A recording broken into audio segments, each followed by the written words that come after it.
Railway recruitment बोर्डतर्फे नवीन vacancies आलेल्या आहेत. CN 7/2024 अंतर्गत या व्हॅकन्सीज आहेत. Recruitments of various ministerial and isolated कॅटेगरीसाठीच्या या व्हॅकन्सीज असणार आहेत.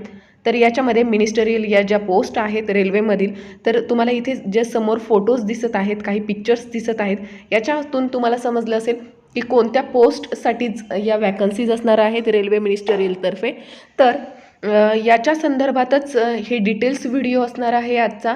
तर याच्यामध्ये महत्त्वाचं असणार आहे ज्यांनी देखील TETची एक्झाम दिलेली आहे, आत्ता जी रिसेंटली झालेली ती म्हणजे शिक्षक भरतीची ज्या एक्झाम्स होत्या त्या दिलेल्या आहेत, किंवा ज्यांचं लॉ झालेलं आहे, किंवा ज्यांचं पोस्ट ग्रॅज्युएशन झालेलं आहे, DED BEd झालेलं आहे, किंवा तुमचे जे देखील हेल्थ इन्स्पेक्टरचे डिप्लोमाज वगैरे आहेत ते झालेले आहेत, त्यांच्यासाठी ह्या महत्त्वाच्या पोस्ट आहेत. आणि हा व्हिडिओ त्यांच्यासाठी खरं तर महत्त्वाचा आहे, त्याच्यामुळे व्हिडिओ स्किप न करता शेवटपर्यंत पहा. नमस्ते, मी टेक्निशियन शुभांगी.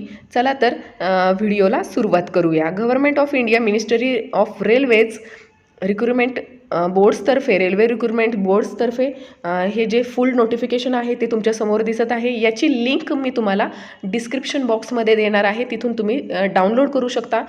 याच्यामध्ये तुम्हाला डिटेल्स माहिती मिळणार आहे. तर हे जे आहे ते 6 तारखेला म्हणजे 6 जानेवारीला हे पब्लिश झालेलं आहे, फुल नोटिफिकेशन आलेलं आहे. रेल्वे रिक्रुटमेंट बोर्ड RRBच्या ऑफिशियल वेबसाईटवर ही नोटिफिकेशन तुम्हाला पाहता येईल. त्यासोबतच हा फॉर्म भरण्याची तुमची तारीख जी आहे, ओपनिंग ऑनलाईन रजिस्ट्रेशन ॲप्लिकेशनची जी ओपनिंग डेट आहे ती 7 तारखेपासून चालू झालेला आहे. फॉर्म भरायला ही विंडो ओपन झालेली आहे 7 जानेवारीपासून. आणि क्लोजिंग डेट असणार आहे ऑनलाईन सबमिशनची, ॲप्लिकेशन जे तुम्ही करणार आहे त्याचं सबमिशनची क्लोजिंग डेट असणार आहे 6 फेब्रुवारी 2025. परंतु या पिरियडमध्ये जर कोणी फी पेमेंट करू शकलं नाही तर मात्र त्यांच्यासाठी 7 फेब्रुवारी आणि 8 फेब्रुवारी हे 2 दिवस एक्सटेंड दिलेले आहेत, जास्तीचे दिलेले आहेत, जेणेकरून तुम्ही तिथे तुमची फी भरू शकता. फी जोपर्यंत तुमची भरली जात नाही तोपर्यंत तुमचा फॉर्म सबमिट होत नाही. यासोबतच जे देखील तुम्ही फॉर्म भरत असताना जर काही फॉर्ममध्ये तुमच्या ॲप्लिकेशनमध्ये चुका झाल्या तर त्याची मॉडिफिकेशन विंडोसाठीची देखील इथे डेट देण्यात आलेली आहे. तर ती असणार आहे 9 फेब्रुवारीपासून 18 फेब्रुवारी 2025 पर्यंत. या तुम्ही डेट्समध्ये तुम्ही तुमचे मॉडिफिकेशन करू शकता, म्हणजे जे देखील करेक्शन असणार आहेत ॲप्लिकेशनमध्ये ते तुम्ही करू शकता. याच्यामध्ये लक्षात घेण्यासारखं आहे ते म्हणजे क्रिएट अकाउंट करताना तुम्ही जे देखील माहिती भरलेली आहे त्याच्यामध्ये तुम्ही अजिबात देखील करेक्शन करू शकत नाही, मॉडिफाय करू शकत नाही. त्याच्यामुळे तुम्ही अकाउंट क्रिएट करत असताना जी देखील माहिती भरणार आहे ती अतिशय काळजीपूर्वक भरा, कारण की ती नंतर तुम्ही चेंज करू शकत नाही. त्यासोबतच जे देखील तुम्ही RRB चॉईस करणार आहात, ज्या RRBसाठी तुम्ही फॉर्म भरणार आहात ती देखील तुम्ही पुन्हा चेंज करू शकत नाही. त्याच्यामुळे जी देखील तुम्ही RRB तुम्हाला चॉईस करायची आहे ती काळजीपूर्वक, लक्षपूर्वक अगदी तिथे सबमिट करा. त्यानंतर महत्त्वाचं असणार आहे या फॉर्ममध्ये ते म्हणजे ज्या देखील वेगवेगळ्या RRBs आहेत, 21 RRBs आहे, याच्यासाठी तुम्ही फॉर्म ॲप्लाय करणार आहात. 21मधील एका RRBसाठी तुम्ही फॉर्म ॲप्लाय करू शकता. तुम्ही म्हणाल की आम्हाला वेगवेगळ्या पोस्टसाठी 3 पोस्ट आहेत ज्याच्यामध्ये तुमचं एज्युकेशन क्वालिफिकेशन तुम्ही आहात की ज्या पोस्टसाठी तुम्ही ॲप्लाय करू शकता. तर आम्ही 3 RRBसाठी फॉर्म ॲप्लाय करणार. तर तुमचा फॉर्म बाद होतो आणि तुम्ही पुन्हा कोणत्याही RRBसाठी फॉर्म ॲप्लाय करू शकणार नाही. त्याच्यामुळे हे लक्षात घ्या की जेव्हा तुम्ही फॉर्म ॲप्लाय करता तेव्हा मात्र तुम्ही एकाच RRBमध्ये वेगवेगळ्या पोस्टसाठी तुम्ही तिथे अप्लाय करू शकता. म्हणजे जे देखील पे लेवल आहे इथे 7-8 आहे किंवा 5 आहे, 4-2 अशा वेगवेगळ्या पे लेवलसाठी इथे पोस्ट अवेलेबल आहेत, व्हॅकन्सीज आहेत. तर तुम्ही ज्या कॅटेगरीजमध्ये तुम्ही फिट बसता, ज्या कॅटेगरीजमध्ये तुमचं एज्युकेशन क्वालिफिकेशन फिट बसतं, तर त्याच्यासाठी तुम्हाला जर वेगवेगळ्या पोस्टसाठी तुम्हाला ॲप्लाय करायचं आहे, एकापेक्षा जास्त पोस्टसाठी तुम्ही अप्लाय करू शकता. परंतु एकाच RRBसाठी आणि एकच फॉर्ममध्ये तुम्ही ॲप्लाय करणार आहात. तुम्ही जर जास्त फॉर्म ॲप्लाय केले तर मात्र म्हणजे एक RRB तुम्ही नक्कीच चॉईस केली आहे, परंतु फॉर्म मात्र तुम्ही वेगवेगळे ॲप्लाय केलेत तरी देखील तुमचा फॉर्म रिजेक्ट होतो. याच्यासाठी खबरदारी घेणं गरजेचं आहे. यानंतर महत्त्वाचं असणार आहे ते म्हणजे जे देखील तुमचं एज लिमिट आहे ते 18 ते 33पर्यंतचं तुमचं एज लिमिट असणार आहे. आणि याच्यामध्ये तुम्हाला नॉर्मली सगळ्या गोष्टी या फॉर्ममध्ये पाहता येतील. फॉर्म भरपूर मोठा आहे, 108 पानांचा फॉर्म आहे हा. त्याच्यामुळे याची लिंक मी तुम्हाला डिस्क्रिप्शन बॉक्समध्ये देते, जेणेकरून तुम्ही डिटेल्समध्ये इथे माहिती वाचू शकता. वेगवेगळ्या पोस्टसाठी आहे. त्यानंतरच तुम्ही जर मेडिकलसाठी जर इथे म्हणत असाल की मेडिकल क्रायटेरिया काय आहे, तर ज्यांचं देखील लासिक सर्जरी झालेली आहे ते म्हणतील की आम्ही फॉर्म अप्लाय करू शकतो का, तर B1 ही जी पोस्ट आहे याच्यामध्ये तुम्ही फॉर्म अप्लाय करू शकता लासिक सर्जरी झालेली असेल तरी देखील. आणि त्यानंतर बाकीचे विदाऊट ग्लासेस किंवा विथ ग्लासेससाठी देखील हे बाकीच्या मेडिकल कॅटेगरीज आहेत, तिथे देखील तुम्ही फॉर्म अप्लाय करू शकता. कारण की जे देखील लोको पायलटसाठी आहे तिथे मात्र जास्त करून ह्या किंवा स्टेशन मास्टर आहे तिथे ह्या लासिक सर्जरी किंवा तुमचे जे देखील डोळ्यांचे जे देखील काही क्रायटेरियाज दिलेले आहेत त्याच्यामध्ये तुम्ही फिट बसणं गरजेचं असतं. आणि ते तुम्ही डोळ्यांच्या डॉक्टरांकडे जाऊन चेकअप करू शकता, हे मेडिकल जे देखील तुम्हाला कंडिशन्स दिलेले आहेत त्यानुसार. त्यानंतर महत्त्वाचं असणारं आहे ते म्हणजे इथे तुम्ही समोर पाहू शकता एज लिमिट दिलेलं आहे. कोणत्या मध्ये तुम्ही असाल तर फॉर्म अप्लाय करू शकता. जर ओपन कॅटेगरी असेल तर तुम्ही मात्र 18 ते 33 वर्षापर्यंत. आणि म्हणजे सगळ्या कॅटेगरीजचं OBC आहे, non creamy layer, SC ST candidates आहेत, तर यांच्या सगळ्यांसाठी तुम्हाला जे देखील एज लिमिट दिलेलं आहे त्याच्यानुसार तुम्ही फॉर्म अप्लाय करू शकता. 18 ते 33 तुम्ही नॉर्मली लक्षात ठेवा. आणि त्यानंतर तुमचं एज रिलॅक्सेशन असणार आहे. जे देखील कोविड-19 पॅन्डेमिक होतं त्याच्यामुळे जे देखील एज रिलॅक्सेशन दिलेलं आहे 3 वर्षाचं, त्याच्यामुळे जे देखील अनरिझर्व्ड कॅटेगरी आहे ते 18 ते 33 प्लस तुम्ही तुमचे 3 वर्ष ॲड करून घ्या. ते एज रिलॅक्सेशनमधले तुमचे एज तुम्ही तिथे ॲड करून घेऊ शकता. त्यासोबतच बाकीच्या ज्या देखील SC ST कॅटेगरीज आहेत त्यांचं देखील जे देखील एज आहे त्यानुसार इथे तुम्हाला फॉर्ममध्ये दिसेलच. त्या पद्धतीने तुम्ही फॉर्म त्या एज लिमिटमध्ये जर तुम्ही बसत असाल तर फॉर्म अप्लाय करू शकता. यामध्ये सगळ्यात महत्त्वाचं लक्षात घेण्यासारखी गोष्ट म्हणजे RRBसाठी ज्यांनी अगोदर अप्लाय केलेलं नाही आहे त्यांनी नवीन अकाउंट काढणं गरजेचं आहे. नवीन क्रिएट अकाउंट करणं गरजेचं आहे. तर हे क्रिएट अकाउंट करताना तुम्हाला तुमचा मोबाईल नंबर आणि ईमेल ID माहीत पाहिजे आणि त्यानुसार तुम्हाला OTP येईल आणि तेव्हा तुमचं क्रिएट अन अकाउंट होईल याच्यामध्ये RRBमध्ये. तर ज्यांचं देखील अगोदर अकाउंट आहे, अकाउंट ऑलरेडी अकाउंट आहे, त्यांनी मात्र नवीन अकाउंट काढण्याची गरज नाही आहे. कोणाचं अकाउंट असणार आहे याच्यामध्ये अगोदर, तर ज्यांनी देखील RPFसाठी फॉर्म भरलेला होता, त्यासोबतच ALPसाठी फॉर्म भरलेला होता, NTPCसाठी फॉर्म भरलेले आहेत, त्यासोबतच टेक्निशियनसाठी फॉर्म भरलेले आहेत, असे कॅन्डिडेट्स आहेत जे तिथे देखील फॉर्म भरलेले आहेत आणि आत्ता देखील भरणार आहेत. म्हणजे त्यांचं एज्युकेशन क्वालिफिकेशन या पोस्टसाठी देखील फिट आहे. त्यांना मात्र इथे पुन्हा अकाउंट क्रिएट करण्याची अजिबात देखील गरज नाही आहे. त्यांनी त्याच अकाउंटमध्ये जाऊन लॉग इन करायचा आहे. फक्त तुमचं देखील पासवर्ड काय असेल, युजर्स ID काय आहे तो तिथे टाकायचा, कॅप्चर टाकायचा आणि तिथे तुम्ही लॉग इन करू शकता. आणि तुमचं जे देखील पोस्ट प्रेफरन्स द्यायचा आहे, फॉर्म भरायचा आहे, त्यानुसार तुम्ही फॉर्म भरू शकता. परंतु जे देखील नवीन कॅन्डिडेट्स आहेत त्यांनी मात्र क्रिएट अँड अकाउंट करून ते माहिती भरताना मात्र ही लक्षात घ्यायची की ती माहिती पुन्हा तुम्हाला चेंज करता येत नाही. त्याच्यामुळे ही माहिती काळजीपूर्वकच भरायची. जरी देखील तुमचा पासवर्ड जरी तुमचा विसरला, तुम्हाला पासवर्ड माहिती नाही आहे, तरी देखील तुम्ही फॉरगेट पासवर्ड करून पुन्हा तुम्ही नवीन पासवर्ड तयार करून घेऊ शकता. अशा पद्धतीने काही गोष्टी इथे फॉर्म भरत असताना तुम्हाला लक्षात घेणं गरजेचं आहे. RRB चॉईस करताना, RRB मुंबई चॉईस करताना तुम्ही CR WR यामध्ये तुम्ही फॉर्म भरू शकता. WR आणि CR RRB मुंबई वेगवेगळ्या RRBसाठी इथे हे व्हॅकन्सीज आहेत. पण तुम्हाला दुसऱ्या RRBसाठी अप्लाय करायचं नाही, फक्त मुंबईसाठी करायचं आहे आणि एकाच RRBसाठी तुम्ही अप्लाय करू शकता. त्याच्यामुळे हे लक्षात घ्यायचं की एकाच RRBसाठी करा आणि मुंबईसाठी करत असताना CR आणि WR अशा तिथे तुम्ही पोस्ट प्रेफरन्स देऊ शकता. एका RRBसाठी तुम्ही वेगवेगळे पोस्ट प्रेफरन्स देणार आहात. याच्यामध्ये रिक्रुटमेंट प्रोसेस काय असणार आहे, तर सर्वात अगोदर ऑनलाईन ॲप्लिकेशन तुम्ही सबमिट करून घ्यायचं आहे. ती प्रोसेस तुमची झाल्यानंतर जे देखील तुमचं आहे ऑनलाईन ॲप्लिकेशनमध्ये तुम्हाला सांगितलंच आहे क्रिएट अकाउंट करायचं आणि त्यानंतर तुमची जे देखील प्रोसेस आहे ती करून घ्यायची. त्यानंतर महत्त्वाचं म्हणजे CBT होणार आहे, कॉम्प्युटर बेस्ड टेस्ट होते आणि त्यानंतर जे देखील कॉम्प्युटर बेस्ड टेस्टनुसार तुमचं जे देखील मेरिट लागणार आहे त्यानुसार तुम्हाला बोलवण्यात येतं. त्यानंतर तुमची परफॉर्मन्स टेस्ट होते, टीचिंग स्किल टेस्ट होते.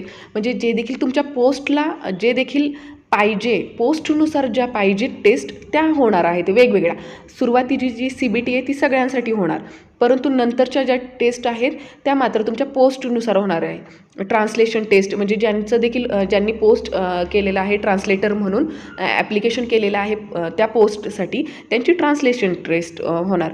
अशा ह्या वेगवेगळ्या टेस्ट आहेत त्या होतील. त्यानंतर मात्र डॉक्युमेंट व्हेरिफिकेशन होईल आणि मेडिकल एक्झामिनेशन होईल. अशा ह्या बाकीच्या टेस्ट आहेत त्या अगदी सोप्या असतात किंवा होऊन जातं. त्याच्यामध्ये फक्त CBT मात्र तुम्हाला चांगला मेरिटनी तुम्ही पास होणं गरजेचं असतं. त्यानंतर मात्र या बाकीच्या टेस्ट मध्ये तुमचं सिलेक्शन होऊन जातं. यानंतर जर तुम्ही क्वेश्चनचा तुमचा जो पॅटर्न आहे क्वेश्चन पेपरचा तो जर पाहिला तर तो 90 मिनिट्सचं तुमचं टाईम असणार आहे आणि 100 क्वेश्चन्स असणार आहेत. आणि त्यानंतर PWBDसाठी 120 मिनिटांचा टाईम असणार आहे. जे नॉर्मल कॅन्डिडेट्स आहेत त्यांच्यासाठी 90 मिनिट्स असणार आहे. आणि याच्यामध्ये सब्जेक्ट जर तुम्ही पाहाल तर प्रोफेशनल ॲबिलिटी, जे देखील तुम्ही कोणत्या पोस्टसाठी तुम्ही अप्लाय करणार आहेत, कोणत्या प्रोफेशनमध्ये तुमचं शिक्षण झालेलं आहे त्याच्यासाठी खास त्यांनी 50 मार्कांचं वेटेज ठेवलेलं आहे. इथे 50 नंबर्सचे क्वेश्चन्स असणार आहेत आणि 50 मार्क्स असणार आहेत. एक क्वेश्चन एका मार्काला असणार आहे. त्यानंतर जनरल अवेअरनेस आहे, म्हणजे सामान्य ज्ञान. त्यानंतर जनरल इंटेलिजन्स अँड रिझनिंग आहे, बुद्धिमत्ता मॅथमॅटिक्स आहे आणि जनरल सायन्स आहेत. यांचं वेटेज कमी ठेवलेलं आहे. जनरल अवेअरनेस आहे 15 मार्कांसाठी, जनरल इंटेलिजन्स रिझनिंग आहे 15 मार्कांसाठी, मॅथमॅटिक्स 10 आणि जनरल सायन्स 10. असा टोटल 100 मार्कांचा पेपर असणार आहे. आणि याच्यामध्ये देखील 1/3 निगेटिव्ह मार्किंग असणार आहे. यासोबतच इथे तुम्हाला समोर पाहत असाल तुम्ही मॅथमॅटिक्सचा सिलेबस दिलेला आहे, जनरल इंटेलिजन्सचा दिलेला आहे आणि जनरल अवेअरनेस, जनरल सायन्सचा टोटल काय सिलेबस असणार आहेत, कोणते त्याच्यामध्ये चॅप्टर्स असणार आहेत हे व्यवस्थित इथे फॉर्ममध्ये दिलेलं आहे. तुम्ही एकदा हा फॉर्म पाहून घ्या. फक्त प्रोफेशनल ॲबिलिटीमध्ये तुम्ही ज्या देखील पोस्टसाठी तुम्ही अप्लाय केलेला आहे त्याच्यामधलाच तो पूर्ण सिलेबस असणार आहे. आता तुम्ही फॉर्म अप्लाय करत असताना तुमचे जे देखील डॉक्युमेंट्स आहेत ते तुम्ही अपलोड करत असताना, मॅन्डेटरी जे स्कॅन डॉक्युमेंट्स आहेत ते अपलोड करत असताना मात्र तुम्ही काळजी घेणं गरजेचं आहे. जे देखील PDF फॉर्मॅटमध्ये तुम्ही अपलोड करणार आहात ते 500 KB पेक्षा जास्त मोठे नसावेत, ते लहान असावेत, 500 KBच्या आतमध्येच असावेत. जे देखील तुमचं कास्ट सर्टिफिकेट आहे किंवा बाकीचे कोणते मार्कशीट वगैरे त्यांनी जे विचारलेले आहेत डॉक्युमेंट्स ते तिथे तुम्ही अपलोड करत असताना याची काळजी घेणं गरजेचं आहे. त्यासोबतच जेव्हा तुम्ही फोटोग्राफ अपलोड करणार आहात तुमची इमेज साईज JPEG फॉर्मॅटमध्ये ती अपलोड करायची आहे, JPEG. आणि तिचं मात्र साईज काय असली पाहिजे तर 40 ते 70 KB तिची साईज असली पाहिजे.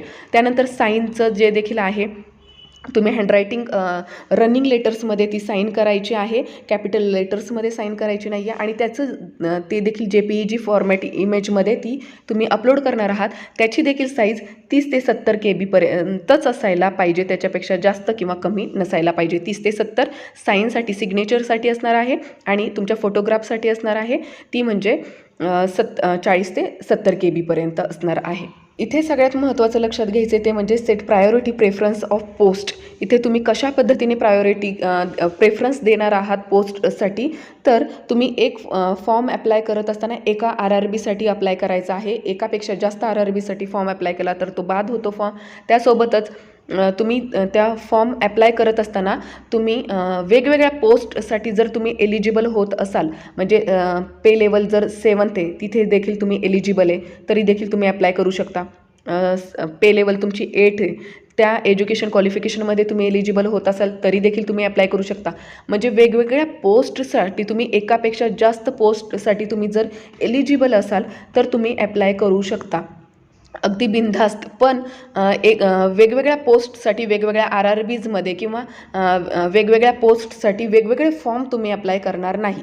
एकाच फॉर्ममध्ये वेगवेगळ्या पोस्ट आणि एकाच RRBसाठी तुम्ही अप्लाय करू शकता. त्यासोबतच महत्त्वाचं लक्षात घेण्याचं आहे ते म्हणजे एज्युकेशन क्वालिफिकेशन तुम्ही कसं ॲड करणार आहात तिथे एकाच फॉर्ममध्ये. तर अगोदर तर बेसिक तुमचं 12th पास आहे, जे देखील तिथे त्यांनी पहिलं विचारलेलं आहे फॉर्ममध्ये ते तुम्ही तिथे सबमिट करायचं आहे. आणि त्यानंतर मात्र जे देखील ॲड हा ऑप्शन येतो त्याच्यामध्ये जाऊन तुम्ही तुमचे बाकीचे एज्युकेशन क्वालिफिकेशन जे आहे बाकीच्या पोस्टसाठी लागणाऱ्या त्या तुम्ही तिथे ॲड करून घ्यायच्या आहेत. म्हणजे तुम्ही वेगवेगळ्या पोस्टसाठी तिथे प्रेफरन्स देऊ शकता.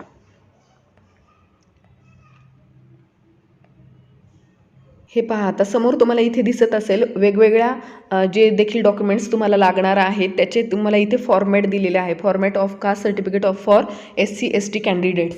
म्हणजे SC STसाठी सेपरेट अशा व्हॅकन्सीज नाही आहेत, परंतु फक्त त्यांना जर फ्री ट्रॅव्हलिंग पास पाहिजे असेल एक्झाम्ससाठी, तेव्हा मात्र त्यांना या फॉर्मॅटमध्ये त्यांना तिथे अप्लाय करायचं आहे. आता इथे तुम्हाला समोर दिसत आहे ज्युनियर ट्रान्सलेटर हिंदी यांच्या ज्या पोस्ट आहेत त्यांच्यासाठीचं इथे तुम्हाला सिलॅबस दिलेला आहे. अगदी टॉपिक वाईज सिलॅबस दिलेला आहे. तो तुम्ही एकदा पाहून घ्या, म्हणजे तुमच्या कोणत्या पोस्ट आहेत त्यानुसार कोणता सिलॅबस आहे हे तुम्ही पाहून घेणार आहात. स्टाफ अँड वेलफेअर इन्स्पेक्टरसाठीचा सिलॅबस आहे. म्हणजे प्रत्येक ज्या देखील पोस्ट आहेत, तुमची कोणती पोस्ट आहे त्यानुसार इथे तुम्ही तो सिलॅबस पाहून घेणार आहात. चीफ लॉ असिस्टंट आहे, त्यानंतर सिनियर पब्लिसिटी इन्स्पेक्टर आहे, त्यानंतर all post graduate teachers PGTs and trend graduate teachers ज्यांचं देखील BEd वगैरे झालेलं आहे त्यांच्यासाठीचं काय तुमचा सिलॅबस असणार आहे तो देखील या फॉर्ममध्ये दिलेला आहे. तो एकदा तुम्ही पाहून घ्या. याची लिंक मी डिस्क्रिप्शन बॉक्समध्ये देत आहे, तर एकदा तो तुम्ही चेकआउट करा. त्यानंतर म्युझिक टीचर आहे. अशा वेगवेगळ्या पोस्टसाठीचा इथे तुम्हाला सिलॅबस दिसणार आहेत. आता महत्त्वाचं आपण कोणत्या पोस्टसाठी आहे म्हणजे वॅकन्सीज आहेत त्या पाहून घेऊया. याच्यातून तुम्हाला सिलॅबसच्या या टेबलवरून तर समजलंच असेल कोणकोणत्या पोस्ट आहेत, परंतु पोस्टनुसार तुमच्या एज्युकेशन क्वालिफिकेशन काय असणार आहे हे आता पाहून घेऊया आपण. पोस्ट पॅरामीटर्स इथे दिलेला आहे.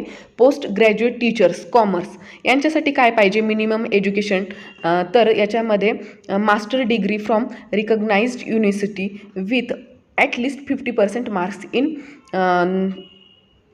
कॉमर्स किंवा BEd किंवा equivalent degree from recognise university. म्हणजे हे जे देखील पोस्ट ग्रॅज्युएट टीचर्ससाठी कॉमर्स आहे, त्यांचं स्पेशल कॉमर्स साईड आहे आणि त्यांची टीचिंगची हिंदी किंवा इंग्लिश मीडियम असली पाहिजे. म्हणजे हे सगळ्या पोस्टसाठी इथे दिलेलं आहे. पोस्ट ग्रॅज्युएट टीचर आहे, पोस्ट ग्रॅज्युएट टीचर कॉमर्स आहे, त्यानंतर पोस्ट ग्रॅज्युएट टीचर हिंदी आहे, याच्यासाठी BEd वगैरे पाहिजे.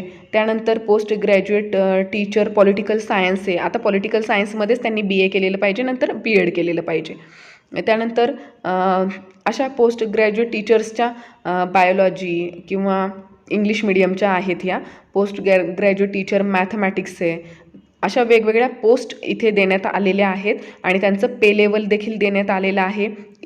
7th पे CPCमध्ये 8th पे लेवल किंवा 7th पे लेवल अशा काय आहेत, मेडिकल स्टँडर्ड काय असणार आहे ते सगळं याच्यामध्ये या फॉर्ममध्ये तुम्हाला दिसून येईल. त्यानंतर मिनिमम एज काय पाहिजे, मॅक्झिमम एज काय पाहिजे हे सगळं येथे देण्यात आलेलं आहे. याच्यातून तुम्हाला समजले असेल जे देखील BEd वगैरे झालेले आहेत त्यांनी ते देखील फॉर्म अप्लाय करू शकतात. त्यानंतर post graduate teacher home science आहे, फिजिक्सवाले आहेत पोस्ट ग्रॅज्युएट टीचर्स, म्हणजे ज्यांनी देखील BSc वगैरे केलेलं आहे त्यानंतर BEd केलेलं आहे त्यांच्यासाठी या वॅकन्सीज आहेत. त्यानंतर कॉम्प्युटर ज्यांचं देखील कॉम्प्युटर झालेलं आहे बघा, post graduate teacher computer science, तर याच्यामध्ये MSc जरी झालेली आहे तुमची कॉम्प्युटर सायन्स तरी देखील तुम्ही अप्लाय करू शकता. आणि 1 इयर टीचिंग एक्सपिरियन्स याचं काय सर्टिफिकेट तुम्हाला मिळून जातं. त्याच्यामुळे फक्त तुमच्याकडे जर ती महत्त्वाची डिग्री असेल MSc कॉम्प्युटर सायन्स किंवा MCA झालेलं असेल तर देखील तुम्ही इथे अप्लाय करू शकता, किंवा MTech झालेलं असेल कॉम्प्युटर सायन्समध्ये तरी देखील तुम्ही इथे फॉर्म अप्लाय करू शकता. अशा वेगवेगळ्या कॅटेगरीजसाठी इथे तुम्हाला फॉर्म म्हणजे पोस्ट आहेत. त्याच्यासाठी महत्त्वाच्या आहेत या वॅकन्सी. चीफ लॉ असिस्टंट याच्यामध्ये मात्र तुमचं जी लॉची डिग्री आहे 3 वर्षाची ती झालेली पाहिजे. त्यानंतर पब्लिक प्रोसिक्युटर आहे, याच्यामध्ये बॅचलर डिग्री इन लॉ पाहिजे. त्यानंतर फिजिकल ट्रेनिंग इन्स्ट्रक्टर याच्यामध्ये graduate with bachelor physical education BPEd जे असतं ते झालेलं पाहिजे. Trained graduate teacher arts Bengali मीडियमसाठी आहे. हे आपण मुंबईसाठी बघत आहोत, फक्त सेंट्रल आणि WRसाठी. तर अशा वेगवेगळ्या पोस्ट आहेत इथे.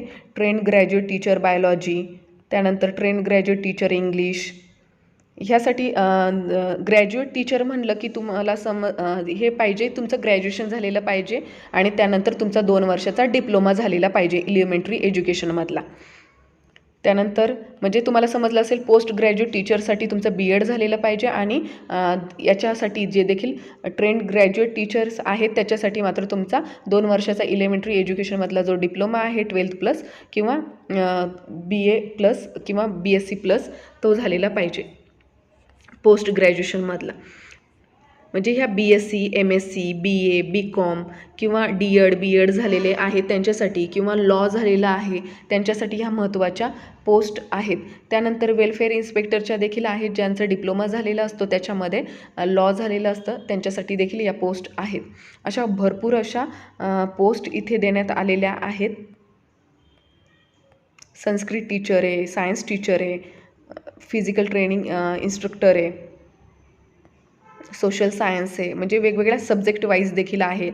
ज्यांचं BA झालेलं आहे, BSc झालेलं आहे होम सायन्समध्ये, अशा कॅन्डिडेट्ससाठी महत्त्वाचं हा फॉर्म असणार आहे. त्यांनी एकदा हा फॉर्म पाहून घ्या, कारण की भरपूर इथे पोस्ट देण्यात आलेले आहेत.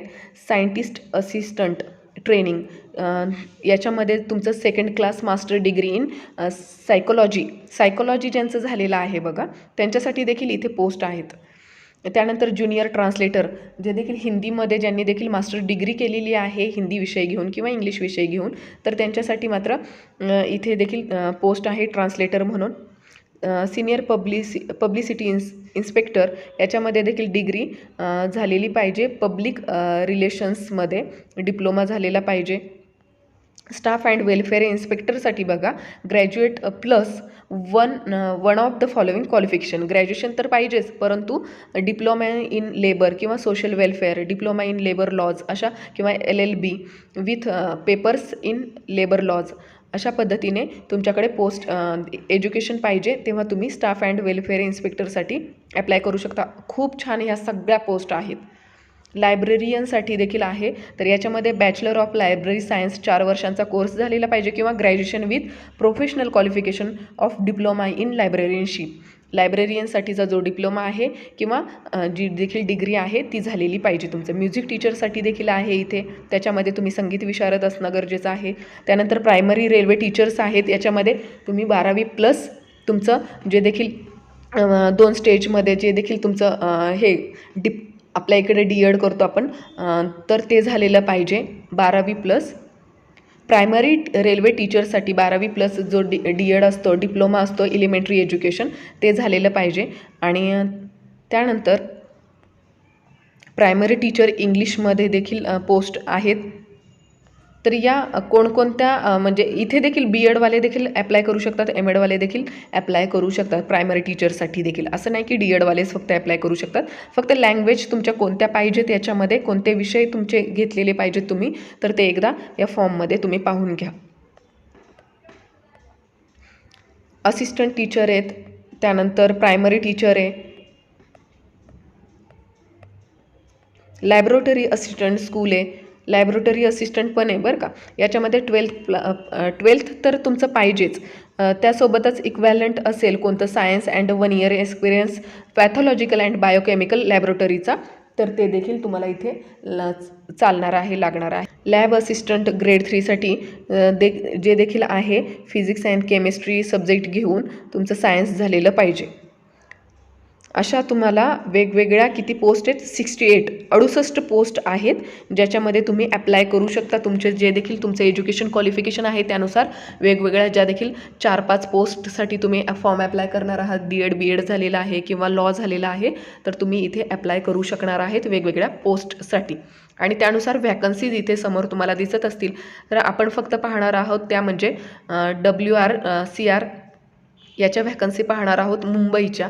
हे पहा, मुंबईच्या RRB मुंबईसाठीच्या इथे तुम्हाला समोर व्हॅकन्सीज दिसत आहे. टोटल व्हॅकन्सीज 112 व्हॅकन्सीज आहेत. तर याच्यामध्ये कोणकोणत्या पोस्टसाठी इथे व्हॅकन्सीज आहेत त्या पोस्टची नावे इथे देण्यात आलेली आहेत. त्यानुसार तुम्ही तुमच्या कोणत्या पोस्टसाठी तुम्ही एलिजिबल आहात त्या पोस्टनुसार तुम्ही इथे फॉर्म भरू शकता.